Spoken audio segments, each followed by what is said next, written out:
ಇಂಡಿಯಾದಲ್ಲಿ summer holidays ಮುಗಿದು school ಶುರು ಆಗ್ತಾ ಇದೆ ಅಂತಂದರೆ ಅಮ್ಮಂದಿರಿಗೆ ದೊಡ್ಡ ಕೆಲಸ ಏನಂದರೆ ಬುಕ್ಸ್ ಎಲ್ಲ ತೊಗೊಂಡು ಬಂದು ಬೈಂಡಿಂಗ್ ಹಾಕಿ ಎಲ್ಲ ಪ್ಯಾಕ್ ಮಾಡಿ ಕಳಿಸೋ ಅಂಥದ್ದು. US ಸ್ವಲ್ಪ ಈಸಿ ಅದು. ನೀವು ನೋಡಿದ್ರಿ ಲಾಸ್ಟ್ ವ್ಲಾಗಲ್ಲಿ ಸ್ಕೂಲ್ ಸಪ್ಲೈಸ್ ಎಲ್ಲ ಹೋಗಿ ಕೊಟ್ಟು ಬಂದ್ವಿ. ಹಾಗೆ 1 ವರ್ಷಕ್ಕಾಗಷ್ಟು ಸ್ಕೂಲ್ ಸಪ್ಲೈಸ್ನ ಅವರ ಕ್ಲಾಸ್ ರೂಮಲ್ಲೇ ಇಟ್ಟಿರ್ತಾರೆ. ಸೊ ಪ್ರತಿದಿನ ನಾವೆಲ್ಲ ಮಾಡ್ತಿದ್ವಲ್ಲ, ಬುಕ್ಸ್ ಎಲ್ಲ ಜೋಡಿಸ್ಕೊಬೇಕು, ಪ್ರತಿದಿನ ಕ್ಯಾರಿ ಮಾಡಬೇಕು, ಆ ರೀತಿ ಎಲ್ಲ ಏನಿಲ್ಲ. ಪ್ರತಿದಿನ ಸ್ಕೂಲಿಂದ ಕೊಟ್ಟಿರುವಂತಹ ಕ್ರೋಮ್ ಬುಕ್ನ ಫುಲ್ ಚಾರ್ಜ್ ಮಾಡಿಕೊಂಡು headphones, water bottle, lunch bag ಇದಿಷ್ಟು ತೊಗೊಂಡೋದ್ರೆ ಸಾಕು. ಸೊ ಅಲ್ಲಿಗೂ ಇಲ್ಲಿಗೂ ಎಷ್ಟು ಡಿಫ್ರೆನ್ಸ್ ಇದೆ ಅಲ್ವಾ. ಇನ್ನು ಇವತ್ತು ನಾವು ಹೋಗ್ತಾ ಇದ್ದೀವಿ ಪಾಪ್ಸಿಕಲ್ ಪಾರ್ಟಿಗೆ. ಇದನ್ನ ನನ್ನ ದೊಡ್ಡ ಮಗಳು ಸ್ಕೂಲ್ ಕಡೆಯಿಂದ ಅರೇಂಜ್ ಮಾಡಿದ್ರು. ನಮ್ಮ ನೇಬರ್ಹುಡ್ ಅಲ್ಲಿ ಇರುವಂತಹ ಪೋಲಲ್ಲೇ ಇದ್ದಿದ್ರಿಂದ ನಾವು ಕೂಡ ಬಂದಿದ್ದೀವಿ. ಅದು ಗ್ರೇಪ್, ಇದು ಬ್ಲೂ ರಾಸ್ಬೆರಿ. ಚೆನ್ನಾಗಿದೆ. ಈ ಒಂದು ಪಾಪ್ಸಿಕಲ್ ಪಾರ್ಟಿನ ಎಂತಕ್ಕೆ ಸ್ಕೂಲ್ ಶುರುವಾಗೋದಕ್ಕೆ ಮೊದಲು ಅರೇಂಜ್ ಮಾಡ್ತಾರೆ ಅನ್ನೋದಾದರೆ, ಮಕ್ಕಳು ಫಸ್ಟ್ ಡೇ ಸ್ಕೂಲ್ಗೆ ಹೋಗಬೇಕಾದ್ರೆ ಸ್ವಲ್ಪ ನರ್ವಸ್ನೆಸ್ ಇರುತ್ತೆ. ಸೊ ಈ ರೀತಿ ಎಲ್ಲ ಆರ್ಗನೈಸ್ ಮಾಡಿರ್ತಾರೆ. ನೀವಿಲ್ಲಿ ನೋಡ್ತಾ ಇದ್ದೀರಲ್ಲ, ಇವರು ಸ್ಕೂಲ್ ಪ್ರಿನ್ಸಿಪಲ್. ಎಷ್ಟು ಹಂಬಲ್ ಆ್ಯಂಡ್ ಕೈಂಡ್ ಆಗಿರ್ತಾರೆ ನೋಡ್ಬೋದು. ಇನ್ನು ಪಕ್ಕದಲ್ಲಿರೋರು ನರ್ಸ್.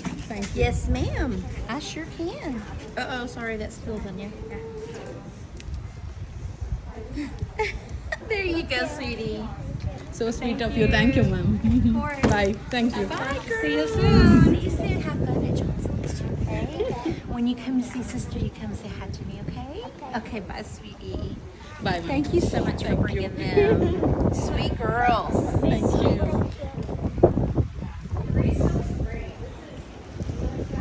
ಹೌ ಸ್ವೀಟ್ ಅಲ್ವಾ, ಎಷ್ಟು ಚೆನ್ನಾಗಿ ಮಾತಾಡಿಸ್ತಾರೆ ಅಂತ ಅಂದರೆ ನೋಡ್ಬೋದು. ನಾನು ವೀಡಿಯೋ ಮಾಡ್ತಾ ಇದ್ದೀನಿ ಅಂತ ಕೊನೆಗೆ ಬಾಯ್ ಕೂಡ ಹೇಳ್ತಾ ಇದ್ರು. ಸೊ ಈ ರೀತಿ ಪ್ರಿನ್ಸಿಪಲ್, ನರ್ಸ್ ಆಗಿರ್ಬೋದು, ಟೀಚರ್ಸ್ ಮತ್ತು ಫ್ರೆಂಡ್ಸ್ ಎಲ್ಲರೂ ಮೀಟ್ ಮಾಡೋದ್ರಿಂದ ಫಸ್ಟ್ ಡೇ ನರ್ವಸ್ನೆಸ್ ಇರಲ್ಲ, ಫುಲ್ಲು ಹ್ಯಾಪಿಯಾಗಿ ಹೋಗ್ತಾರೆ ಅನ್ನೋ ಉದ್ದೇಶಕ್ಕೆ ಫಸ್ಟು ಸ್ಕೂಲ್ ಸಪ್ಲೈಸ್ ಎಲ್ಲ ಸಬ್ಮಿಟ್ ಮಾಡಿ ಟೀಚರ್ಸ್ ಮೀಟ್ ಆ್ಯಂಡ್ ಗ್ರೀಟ್ ಆಯಿತು. ಸೊ ಅದಾದಮೇಲೆ ಈ ಥರ ಪಾಪ್ಸಿಕಲ್ ಪಾರ್ಟಿ ಹೊಸ ಸ್ಕೂಲ್ ಇಯರ್ಗೆ ವೆಲ್ಕಮ್ ಮಾಡ್ತಾರೆ ಅಂಥದ್ದು. And make them feel comfortable. Next orientation day ಇದೆ, ಅದಾದಮೇಲೆ ನೆಕ್ಸ್ಟು ಸ್ಕೂಲ್ಗೆ ಹೋಗ್ತಾರೆ. ಸೊ ಇದಿಷ್ಟು 6th ಗ್ರೇಡ್ಗೆ ಹೋಗ್ತಾ ಇರೋ ನನ್ನ ದೊಡ್ಡ ಮಗಳು ಕತೆ. ಆದರೆ ನನ್ನ ಚಿಕ್ಕ ಮಗಳಿಗೆ ಸಾಯಂಕಾಲ ಸ್ಕೂಲ್ ಸರ್ಪ್ರೈಸ್ ಕೊಡೋದಕ್ಕೆ ಹೋಗಬೇಕು. ಅವಳಂತೂ ಫುಲ್ ಎಕ್ಸೈಟೆಡ್ ಆಗಿದ್ದಾಳೆ. ಅವಳ ಹೊಸ ಟೀಚರ್ ಯಾರು ಮತ್ತು ಫ್ರೆಂಡ್ಸ್ ಎಲ್ಲ ಯಾರು ಅಂತ ತಿಳ್ಕೊಳ್ಳೋದಕ್ಕೆ. ಒಂದೇ ಕಮ್ಯುನಿಟಿನಲ್ಲಿರುವಂತಹ ಮಕ್ಕಳನ್ನ ಸೇಮ್ ಕ್ಲಾಸ್ ರೂಮ್ಗೆ ಹಾಕೋದಿಲ್ಲ. ಅಂದರೆ ಒಂದೇ ಗ್ರೇಡಲ್ಲಿ ಓದ್ತಿದ್ರು ಕೂಡ ಕ್ಲಾಸ್ ರೂಮ್ಸ್ ಎಲ್ಲ ಚೇಂಜ್ ಇರುತ್ತೆ ಮಕ್ಕಳಿಗೆ. ವಯಸ್ಸಲ್ಲಿ ಸ್ಕೂಲ್ಗೆ ಹೋಗ್ಬೇಕಾದ್ರೆ ಯಾರೆಲ್ಲ ಈ ಥರ ಐಸ್ ಕ್ರೀಮ್ ತಂದಿದ್ದೀರಾ ಪಾಪ್ಸಿಕಲ್ ಅಂತ ಹೇಳ್ಬಿಟ್ಟು ಕಮೆಂಟ್ ಮಾಡಿ. ನನಗಂತೂ ಸಿಕ್ಕಾಬಡೆ ಫೇವ್ರೆಟ್. ಹೇಳ್ಬೇಕು ಅಂತ ಅಂದರೆ ಅಮ್ಮನ ಹತ್ರ ಕಾಯಿನ್ಸ್ ಇಟ್ಟಿರೋರಮ್ಮ ಇದರಲ್ಲಿ ಡಬ್ಬದಲ್ಲಿ, ಅದನ್ನ ಕದ್ಬಿಟ್ಟು ತೊಗೊಂಡೋಗಿ ತಿಂದಿದ್ದೀನಿ. ಸೊ ಇದು ನನ್ನ ಮಕ್ಳಿಗೆ ಶೇರ್ ಮಾಡ್ತಾ ಇದ್ದೆ. ಚಿಕ್ಕ ವಯಸ್ಸಲ್ಲಿ ತಿನ್ನೋದಕ್ಕೋಸ್ಕರ ಕಳ್ತನ ಮಾಡಿ ಅಮ್ಮನ ಹತ್ರ ಸಕ್ಕದಾಗಿ ಓಡಿಸ್ಕೊಂಡಿದ್ದೆ ಅಂತ ಹೇಳ್ಬಿಟ್ಟು.